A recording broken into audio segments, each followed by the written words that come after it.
Marketing yard ખાતે મારી અને માર્કેટિંગ યાર્ડના ચેરમેન અને મારી સાથે માર્કેટિંગ યાર્ડના ડાયરેક્ટર સીબી ખંભાળિયા વગેરે ડાયરેક્ટરો અને વગેરે અમારી આજે મુલાકાત હતી. અને તમે જોયું છે કે ભાઈ માર્કેટિંગ યાર્ડની જે હરાજી જે છેલ્લા 2 દિવસથી પડદાના કારણે બંધ હતી એ માર્કેટિંગ યાર્ડ દ્વારા એ સત્તાધીશ રીતે આજે ચાલુ થઈ ગઈ છે. અને અત્યારે તમે જોઈ શકો છો કે ભાઈ રોજની આવક એ 50 લાખ મણથી 70 લાખ મણની આવક અત્યારે ચાલુ થઈ ગઈ છે. અને જે અત્યારે મેં પોતે જોયું કે ભાઈ જે રીતના વાહનની હરાજી જે કરવામાં આવે છે એ ખૂબ જ સ્પીડના કારણે ઊભી કરવામાં આવી રહી છે. અને રોજે રોજનું પેમેન્ટ જે છે ખેડૂતોને એને સાંજ સુધીમાં રોકડું મળી જાય તેવી પણ માર્કેટિંગ યાર્ડ દ્વારા વેપારીઓ દ્વારા વ્યવસ્થા કરવામાં આવી રહી છે.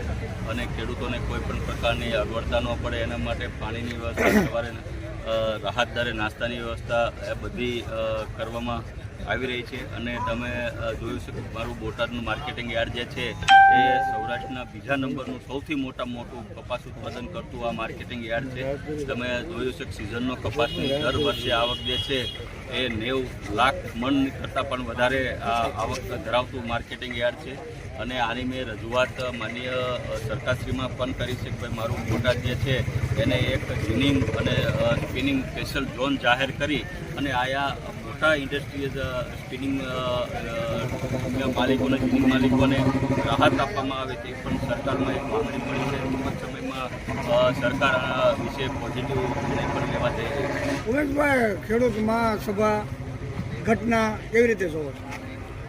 જે રીતના છેલ્લા 2 દિવસમાં વિવાદ થયો હતો કે ખેડૂતોનો જે કપાસ લઈને આવે છે ત્યાં અમુક વેપારીઓ દ્વારા કે અમુક કમિશન એજન્ટો દ્વારા કડદો કરવામાં આવે છે.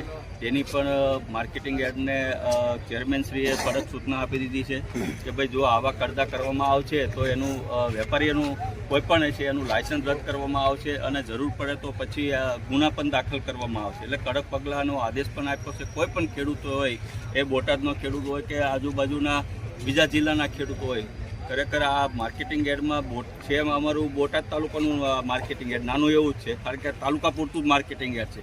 તેમ છતાં પણ આજુબાજુના 6 જિલ્લાના ખેડૂતો એનો પોતાનો કપાસ વેચવા એ બોટાદ આવે છે. એ એટલા માટે આવે છે કે હર હંમેશ આખા ગુજરાતમાં જો સૌથી વધુ કપાસનો ભાવ દેતું હોય ને તો આ બોટાદ માર્કેટિંગ યાર્ડ છે.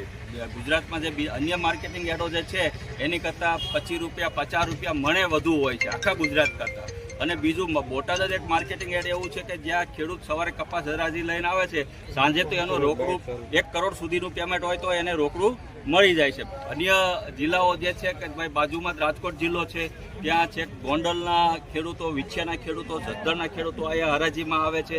બાજુમાં તે રાજકોટ જિલ્લો છે, ત્યાં બરવાળાના ખેડૂતો અહીંયા આવે છે, રાણપુરના ખેડૂતો અહીંયા કપાસ લઈને હરાજીમાં આવે છે. બાજુમાં ભાવનગર જિલ્લો છે તો વલભીપુર લગીનના ખેડૂતો અહીંયા કપાસમાં હરાજીમાં આવે છે. અમરેલીના જિલ્લાના પણ અહીંયા કપાસમાં આવે છે હરાજી કરવામાં. એ શા માટે આવે છે? એ એટલા માટે આવે છે કે માત્ર બોટાદ જ માર્કેટિંગ યાર્ડ એવું છે કે જ્યાં ખેડૂત હેરાન નથી થતો, પૂરતો ભાવ એને આપવામાં આવે છે, અન્ય માર્કેટિંગ યાર્ડ કરતાં વધુ ભાવ આપવામાં આવે છે, સુવિધા સારી આપવામાં આવે છે. એટલા માટે મારા બોટાદ તાલુકાના સિવાયના અન્ય જિલ્લાઓના પણ ખેડૂતો અહીંયા પોતાનો કપાસ વેચવા આવી રહ્યા છે. અને જે આ ઘટના બની છે એને મેં પહેલાં પણ વખોડી કે ભાઈ આ એક સુનિયોજિત કાવતરું ઘડવામાં આવ્યું છે. બોટાદની જનતાને બદનામ કરવાનું કાવતરું છે, મારા બોટાદના ખેડૂતોને બદનામ કરવાનું કાવતરું છે, મારા બોટાદના માર્કેટિંગ યાર્ડને બદનામ કરવાનું કાવતરું છે. એટલા માટે કે ભાઈ જો એ લોકોને બળતરા થાય છે કે ભાઈ આટલી બધી આવક બોટાદમાં કેમ થાય છે,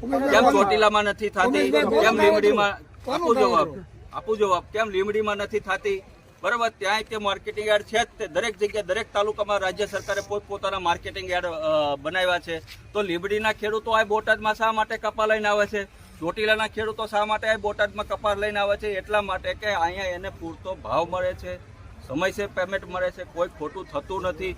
એટલે બોટાદને બદનામ કરવા માટેનું સુનિયોજિત કાવતરું હતું. મારા ખેડૂતોને ભડકાઉ ભાષણ આપી અને જે રીતના ખેડૂતો અને પોલીસ વચ્ચે જે ઘર્ષણ પેદા કરવાનું જે કોઈએ કાવતરું કર્યું છે એને રાજ્ય સરકારને મેં રૂબરૂ મળી અને આની લેખિત મૌખિક રજૂઆત પણ કરી છે કે ભાઈ તાત્કાલિક અસરથી આવા જે કાંઈ કાવતરાખોરો હોય એને છોડવામાં ન આવે અને કડકમાં કડક કાર્યવાહી કરવામાં આવે. અને જે 275 જે નિર્દોષ હળદરના ખેડૂતો જે હતા, અન્ય આજુબાજુના જે બોટાદ તાલુકાના ખેડૂતો હતા જેને પોલીસ દ્વારા લઈ ગયા હતા, એને કાલ રાત સુધીમાં બધા 275 ખેડૂતોને પોલીસે છોડી મૂકવામાં આવ્યા છે. કોઈ ઉપર અટકાયત પગલાં નથી લીધા. જે માત્ર ને માત્ર જે આમાં જે સામેલ હતા એવા જ લોકો ઉપર પોલીસે ગુનો દાખલ કરી અને કાયદેસરની કાર્યવાહી કરી છે. કાવતરું તમે આક્ષેપ કરો છો, કોનું કાવતરું હતું? એ આગામી સમયમાં પોલીસ તપાસમાં બહાર આવશે. આની તપાસની મેં માંગણી એક CID ક્રાઇમમાં પણ કરી છે કે ભાઈ આની જે તપાસ જે છે એ CID ક્રાઇમ દ્વારા કરવામાં આવે. ખરેખર આ કાવતરું જે છે એ ખૂબ ઉચ્ચ લેવલનું કાવતરું છે. બોટાદની જનતાને માર્કેટિંગ યાર્ડને બદનામ કરવા માટેનું આ આખું કાવતરું ઘડાઈ રહ્યું છે. અને એક પોલીસ અને બોટાદની જનતા કે બોટાદના ખેડૂતો સામસામે આવે એના માટેનું થઈને સુનિયોજિત પૂર્વ આયોજિત આ કાવતરું ઘડવામાં આવ્યું છે. કોઈ પણને છોડવામાં નહીં આવે. તે ગમે તેવો હશે એની ચરબી ઉતારી દેવામાં આવશે. આભાર.